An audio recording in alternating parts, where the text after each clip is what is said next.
نے فرمایا بنی اسرائیل میں ایک شخص تھا، وہ اللہ کے سامنے پیش کیا گیا تو اللہ نے پوچھا کیا لائے ہو؟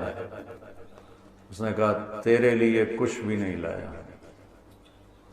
پھر اللہ نے پوچھا کیا لائے ہو؟ کہ یا اللہ ایک رائی کے دانے کے برابر میں تیرے لیے کچھ بھی نہیں لایا۔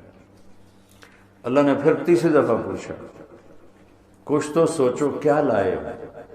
کہنے لگا کچھ بھی نہیں لایا۔ پھر کہنے لگا ایک بات ہے اگر تیری بارگاہ میں کوئی اس کی قیمت ہے تو۔ اللہ کو تو سارا پتا تھا۔ اللہ نے پوچھا کیا؟ کہنے لگا تو نے مجھے مال دیا تھا تو میں تجارت کرتا تھا، لوگوں کو مال اٹھواتا تھا، جو پیسے نہیں دیتا تھا اور دے سکتا تھا تو میں اسے تنگ نہیں کرتا تھا کہ پیمنٹ پہنچاؤ، میں اسے مہلت دیا رکھتا تھا، جب دے ٹھیک، اور جو تنگ دست ہو جاتا تھا، کوئی نقصان ہو جاتا تھا تو میں کہتا تھا چلو اس کو معافی کر۔ تو اس پر اللہ تعالیٰ نے فرمایا تو میرے جیسا بننا چاہتا ہے؟